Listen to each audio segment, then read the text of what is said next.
सत में जीवन त्याग,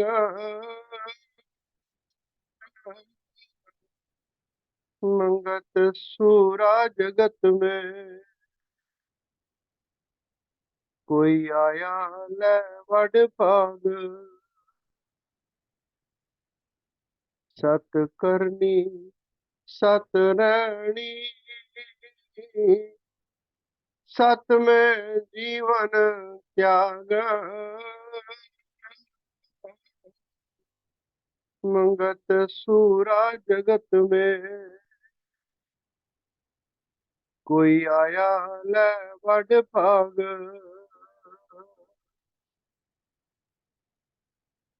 साची भगत मुकत की दाती। हृदय माही विचार,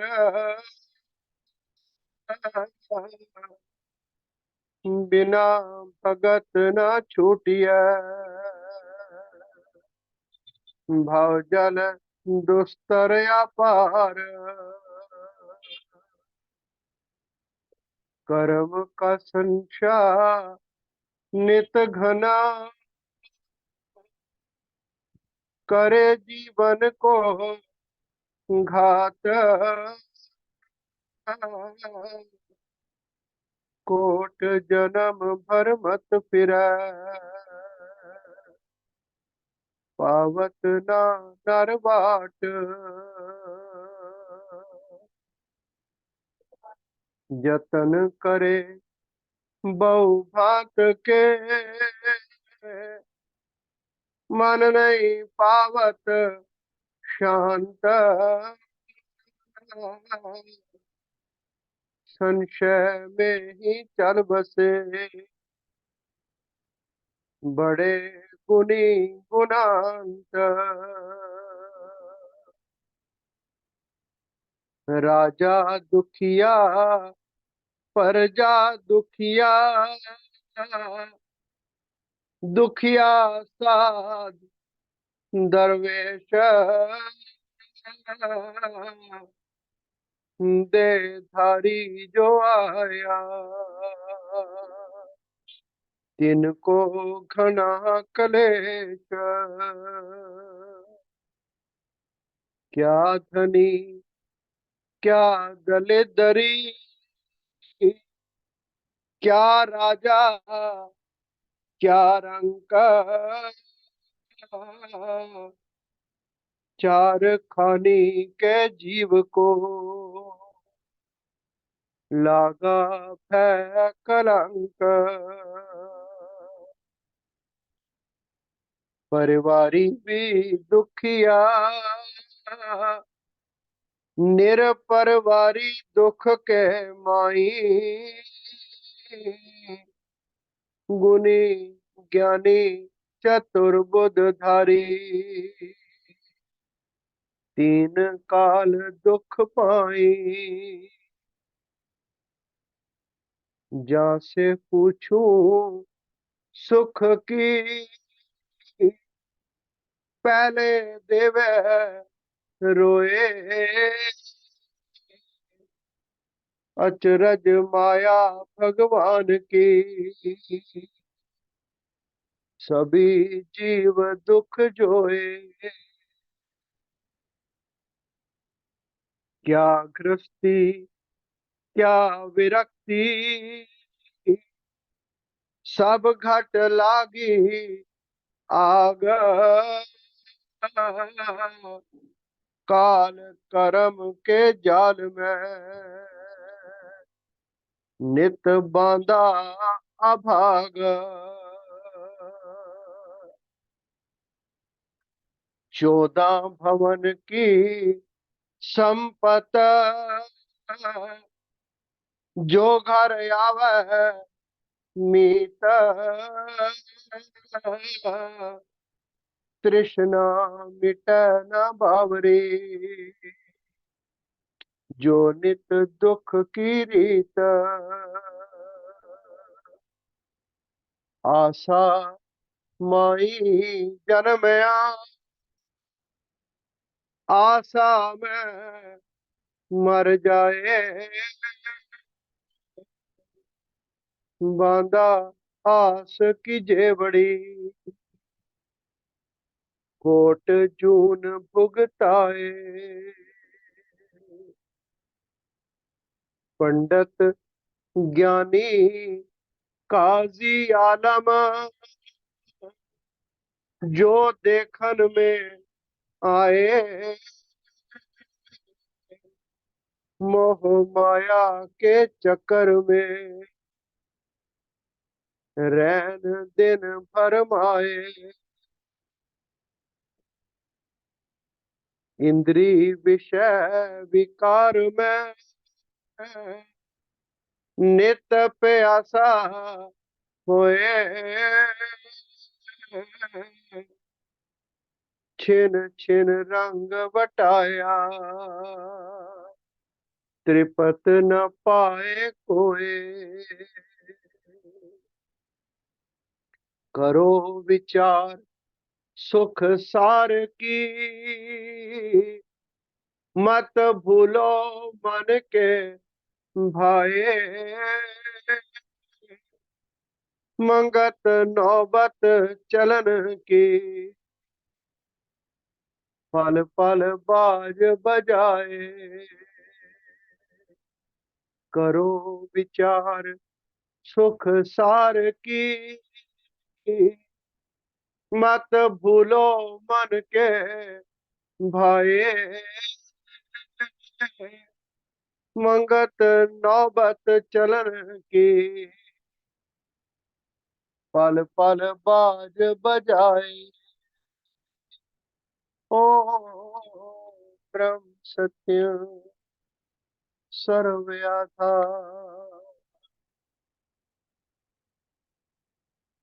महाराज जी का एक सत उपदेश।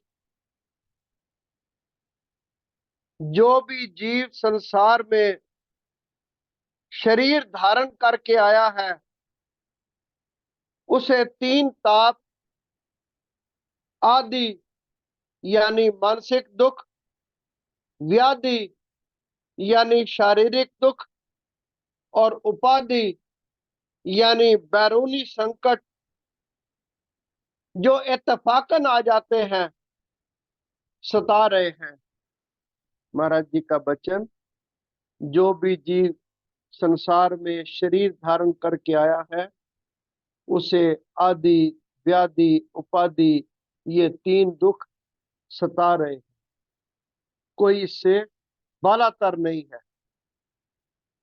किसी को आदि रोग सता रहे हैं, किसी को व्याधि रोग लगा हुआ है, किसी को उपाधि रोग लगा हुआ है। 84 लाख जिया जंत सब इन रोगों के रोगी हैं। और योनियों को छोड़ मानुष जामे का विचार करो। इस चोले को धारण करके हर एक जीव आशा तृष्णा को पूर्ण करने में लगा हुआ है।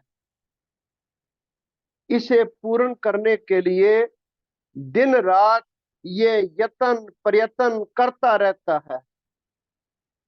इस अज्ञानता को लिए हुए सब जीव चल रहे हैं। इसे इस चक्कर का पता ही नहीं, ना ही इसे पता है कि कैसे छुटकारा पाया जा सकता है। अगर कोई जीव संध्या वंदना करता भी है, उसमें उसका स्वार्थ छुपा हुआ है। जीव को पता ही नहीं ईश्वर की प्राप्ति किस लिए करनी है। किसी व्यक्ति को खड़ा करके पूछो, इस धाव धाव में उसे शांति मिली है?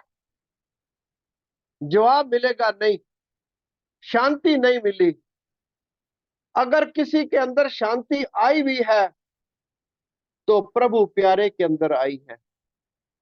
इस प्रकृति रूपी संसार में आकर जीव ऐसा भूल में पड़ गया है, उसे कोई पता ही नहीं जीव किधर से आया है, किधर इसने जाना है। ये जीव चेतन शक्ति से बिछड़ कर कई तरह की मनमानी कर रहा है। अपनी वासना को पूरा करने के लिए मणि मसान वगैरह की पूजा करता रहता है। जिस परम तत्व को जानने से बुद्धि निर्मल और बलवान होती है, जीव उसको समझने की कोशिश ही नहीं करता। जन्म जन्मांतर तक इसी तरह भटकता रहता है, सही सार को नहीं पाता। जब तक आत्मा का बोध नहीं होता, जन्म मरण के चक्कर से छूट नहीं मिलती। आवे दिया खोतिया, कच्चियां ले जावना, पक्कियां ले आवना, इट्टा नहीं हो मुकना, तू नहीं हो छुटना। पंजाबी में शब्द है, शायद कुछ प्रेमियों को समझ ना आती हो। ईंटों को पकाने के लिए जो भट्ठा होता है, गधा उस पर कच्ची ईंटों ले जाता है, पक्की को ले आता है।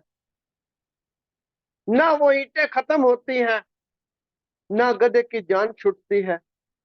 भट्ठे वाले एक तरफ से भरते हैं, दूसरी तरफ से खाली करते हैं।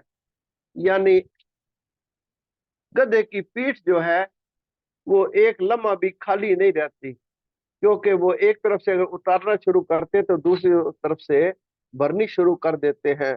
पीठ उसकी जो है ना वो लदी रहती है। बस यही हाल संसारी जीव का है, क्योंकि ग्रस्त में एक लम्हा भी किसी वजन से, किसी बोझ से, किसी चिंता से, किसी दुख से ये छूट नहीं सकता। प्रेमी जियो, गधे कच्ची ईंटों को लाते हैं, पक्की को ले जाते हैं। ना वो ईंटें खत्म होती हैं, ना गधे की जान छूटती है। भट्ठे वाले एक तरफ से भरते हैं, दूसरी तरफ से खाली करते हैं।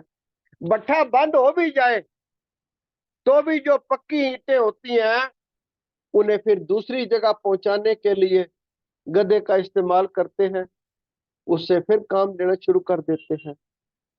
ठीक यही हालत संसारी जीव की है। अब महाराज जी ने जो ये इतनी बड़ी मिसाल हमारे सामने रखी, जो हमारे हर एक के ऊपर, कोई गरीब है, अमीर है, जवान है, बूढ़ा है, उस पर ये लागू होती है। आयु पर्यंत वजन जो है ना, सिर से कंधों से वो एक तरफ नहीं होता। प्रेमी, ठीक यही हालत संसारी जीव की है। सारी उम्र कमाई करते करते आयु खत्म हो जाती है, मर जाते हैं। माल पुत्र और जवाई खा जाते हैं। आपको टूटे जूते, धोती टोपी के सिवा कुछ प्राप्त नहीं होता। महाराज जी के शब्द है, मैं इसमें कोई तरमीम नहीं कर रहा हूं। और आपको भी एहसास जरूर हो रहा होगा कि हर एक के ऊपर ये महाराज जी के लफ्ज एन 100% लागू होते हैं। फिर महाराज जी फरमान करते हैं, परमेश्वर दे पुलिया व्यापन सबे रोग। जो जीव ईश्वर को भूल जाता है ना, उसके ऊपर सब ये रोग हावी हो जाते हैं। क्योंकि जीव का जो आसरा है ना, तू करता तू करता सर्व तेरी आज्ञा, बस इसका आसरा वही है। जब ये उस आसरे को छोड़ देता है ना, फिर भाई ये समुद्र में गोते खाता है। महाराज जी का वचन, परमेश्वर दे पुलिया व्यापन सब रोग। एक परमेश्वर को भूलकर जीव अनेक तरह की चिंता फिक्र में गिरफ्तार हो जाता है। ईश्वर पर जब विश्वास ही ना बैठे, मन कैसे ठहरे। मन को चंचल करने के लाखों सामान नित नए से नए बन रहे हैं। कोई समय था जब हम स्कूल कॉलेज में पढ़ते थे, एक ट्रांजिस्टर किसी किसी के घर में होता था। ना फ्रिज थे, ना एसी थे, ना टेलीविजन थे, ना मोबाइल थे, और टेलीफोन भी नहीं थे। साइकिल किसी किसी के पास होती थी। पेड़ के नीचे बैठकर दोपहरी गुजर जाती थी। मगर उस वक्त इंसान फिर थोड़ी तसल्ली में था, थोड़ा मुनासिबत में था। अब साइंस ने इतनी तरक्की कर ली है, इतनी तरक्की कर ली है कि किसी चीज का आप हाथ रखो वो आपके घर में मौजूद है। दुनिया की ऐसी फहरिस्त में से कोई चीज नहीं है जो इंसान के पास उपलब्ध ना हो, मगर जो अंदर की आग है ना, वो बहुत बड़ी हुई है। 10 एसी लगाने के बाद भी वो अंदर की आग जो है वो खत्म नहीं होती। एक विद्वान ने कहा, आसमां गर्दश में था तो पुरसकून थी जिंदगी। यानी 100-200 साल पहले ख्याल था साइंसदानों का कि सूरज घूमता है, जमीन टिकती है। फिर ऐसा ख्याल आया कि नहीं, सूरज अपनी जगह कायम है, जमीन ही घूम रही है। तो उसने कहा, आसमां गर्दश में था तो पुरसकून थी जिंदगी, जब से घूमी है जमीन हर आदमी चक्कर में है। जमीन के घूमने के साथ साथ ही हर इंसान चक्कर में है। कोई इंसान चैन में, बशाशत में, एकांत में ना बैठने के लिए समय है, ना उसका रुझान है, ना उस तरफ कोई विचार है। प्रेमी जियो, संसार की कोई वस्तु इस जीव को तसल्ली नहीं दे सकती, तृप्ति नहीं दे सकती। तसल्ली चाहते हो, पहले अपने अंदर जो भोग वासना की अग्नि प्रचंड हो रही है, प्रचंड का मतलब हम ये अगर समझे, अगर एसी आपके घर है तो नहीं, अब वो स्प्लिट आ जाना चाहिए। अगर आपके घर फ्रिज छोटा है, नहीं नहीं, ये तो सिंगल डोर का है और बड़ा आ जाना चाहिए। किसी चीज की मुनासबत इस इंसान को है ही नहीं। प्रेमी, अगर शांति चाहते हो, भोग वासना की जो अग्नि प्रचंड हो रही है उसको शांत करने का उपाय सोचो। आज तक ऐसी कोई स्कीम पैदा नहीं हुई। अग्नि को अगर शांत करना हो ना, तो उसमें लकड़ी डालना इंसान बंद कर दे, थोड़ी देर बाद वो चूल्हा शांत हो जाएगा, अग्नि जल्दी बंद हो जाएगी। चूल्हे में अग्नि डालते जाए, लकड़ी डालते जाए, डालते जाए, डालते जाए और कहे कि आग बंद हो जाएगी ना। इसी तरह इस मन का हाल है। इसको जितनी भी आप एक से एक चीज लाकर देते रहे, ये मन टिकता नहीं। सुबह और दोपहर और शाम को और ना जाने कहां कहां से नई तस्वीर इस मन के अंदर आती है। महाराज कहते, प्रेमी पहले इसको ना तू मुनासबत में ले आ। प्रेमी, नुमाइशी जीवन इसे बढ़ाने वाला है। इसलिए अपनी जरूरतों को कम करो, सादगी धारण करो, सत्संग में जाकर सत विचार लो, सत सिमरन में लग जाओ। अब एक तो होता है विचारों का लेना, फिर महाराज फरमान करते हैं, सत्संग में जाकर सत विचार लो, सत सिमरन में लग जाओ। जब मर्यादा धारण करोगे, खाने पीने लिबास को सादा करने की चेष्टा कम होगी, सत सिमरन करने से मन शांत होगा। संसार की चमक दमक को देखकर जो मोहित हो रहे हैं वो मूढ़ बुद्धि जीव है। महाराज फरमान करते हैं कि संसार की चमक देखकर जो उस तरफ भटक रहे हैं वो मूढ़ बुद्धि जीव है। जीव को चाहिए, जीव को चाहिए अपने अंदर जो झगड़ा लगा हुआ है उसको निपटाए, अपना अंतःकरण शुद्ध करे। देह के अंदर जो जीवन शक्ति आत्मा है, जिस करके शरीर जीवित हो रहा है, उसको जानने का यत्न करे। गांधी के सादा जीवन से शिक्षा लो, उसके वचनों पर ध्यान दो। वो राज कर्मचारी कैसे त्यागमय जीवन वाले चाहता था, वैसे बनो।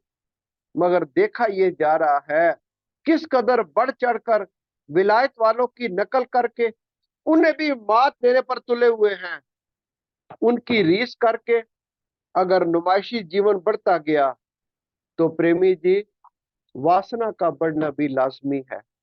पुराने ऋषियों मुनियों का मिशन लोप हो चुका है। अशांति बहुत इसलिए बढ़ गई है। अब इसका अंजाम तुम खुद देख लेना क्या होता है। मकड़ी अपने मुख से जाला निकाल कर अपने इर्द गिर्द इसे तान देती है, फिर इसमें फंसकर नाश हो जाती है। उसी तरह ये नुमाइशी जीवन बढ़कर वासना को अति बढ़ा रहा है।